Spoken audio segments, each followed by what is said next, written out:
a question for us before we dive into Scripture this morning.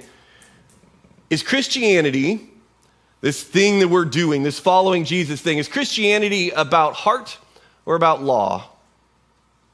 Is Christianity about heart and invitation or law and expectation?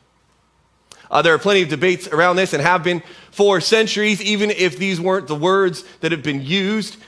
But for instance, should our front-facing, forward, first and foremost message about Christianity be that everybody is loved just as they are by the God of the universe? Or should our front-facing, first and foremost message about what Christianity is be that everyone is a sinner who falls short of the glory of God and is in need of forgiveness and grace? What do we lead with? Do we lead with you are loved or that you are a sinner? Because the thing is, we believe both of those things. If you are here and you have a problem with Christianity, or somebody you know has a problem with Christianity, and their problem is that there's all these rules and expectations, all these things that you're told you have to do and have to be about, and it won't just let you be you, well, then you feel like, or they feel like, Christianity is more about law and expectation and rules. If you have a problem with Christianity, or somebody you know has a problem with Christianity, and that problem is that it's all about these ushy-gushy emotions, and we sing about all this lovey-dovey stuff, and it just blech. Well, then to you, or to them, Christianity is mostly about heart. Part of the good news we have for you this morning, then, I guess, is that it is actually about both. We also have this question in our relationship with Jesus to maybe make it more personal for some of us. This isn't just theory or generalities. We have this question about our relationship with Jesus. Is our relationship with Jesus about invitation, about being invited to be loved and be in relationship with him? Or is it about expectations, about Jesus' expectations about how we will behave and what we will do and the disciplines we will have, how we'll act and behave? Which is it? Last week, we read about Jesus' mission for us, his expectation of what we will be driven toward. Creating the kind of community that reflects what Jesus calls the kingdom of heaven, a reflection of justice and mercy and peace and humility. And Jesus described a whole list of people who are blessed in this kingdom of heaven, and it is a different list than we might expect. We look at the powerful, the platformed, and the rich, and we say, they are the blessed ones. They are the ones that God is clearly taking care of and positioning for success. That is the measure of success. Jesus says, blessed are the poor, the humble, the peacemakers. And blessed are those who are punished and cursed because of him and their relationship with him. We assume if we're getting pushback, something is wrong. Jesus says, be blessed.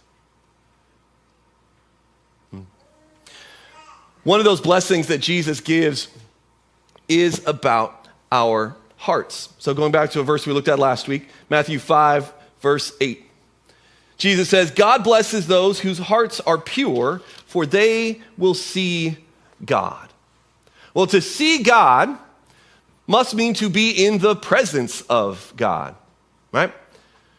And the people that Jesus was talking to, who grew up in a Jewish system of worship and religion, that would make total sense to them just right on its face. Because they understood that it was the particularly prestigious religious people. It was the people who were in the positions of authority, who were pure and sinless or could go through a purification ceremony. They were the ones who got to enter into the center of the temple where they believed the presence of God was. So sure, yes, of course, it is the pure who get to be in the presence of God to see God's face. I want us to catch the invitation in this verse, because I think the expectation maybe is pretty clear about purity. But there's an invitation here that's not hidden. In the kingdom of heaven, Jesus says, relationship with God will not be about power and position. It's about the purity of a person's heart.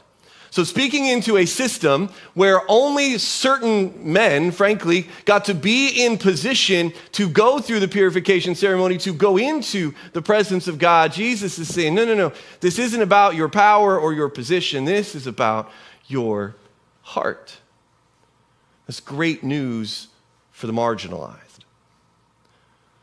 The bad news, I suppose, is that there is an expectation here, and a seemingly impossible one, that we will be pure of heart. Pure in your motivations, in your judgments, in your empathy, in your actions, pure of heart. Now, I don't know about you, although I will confess I do have a suspicion, but I know my heart does not line up with that list very well all the time. Not nearly as much as I would like it to, for sure. And I'm guessing, again, that I'm probably not alone in that in here. So what do we do with that expectation? One remedy to this problem that we face is to do what many have done through the years, which is to clarify or maybe lower the expectation a little bit and say, no, this isn't about our behavior. This is about Jesus' behavior. Obviously, Jesus does not expect us to be perfect, so this is about him and what he has done. That because of his death and resurrection from the dead, we are offered a new pure heart. We are offered a new life with a new heart within us.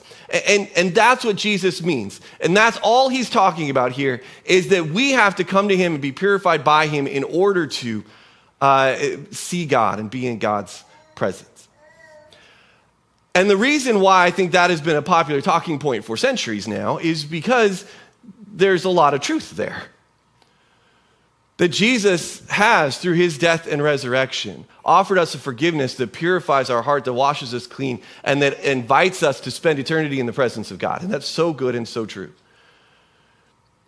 But that's not all that Jesus is talking about here, and I'm fairly confident in that, partly because he's talking to a group of people well before any of the death and resurrection parts, right? There's no like, hey, so the pure of heart get to see God, so if you'll just hang on for 3 years, I promise there's a time coming when you too.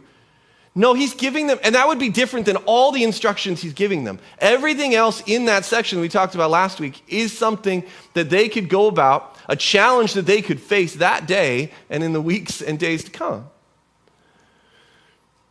And it's like Jesus anticipates that response, that attempt to lower the expectation, that move to make this more about him than about us. Because a few verses later, and this desire to make it more about heart than law, frankly, because a few verses later, he says this is Matthew 5:17.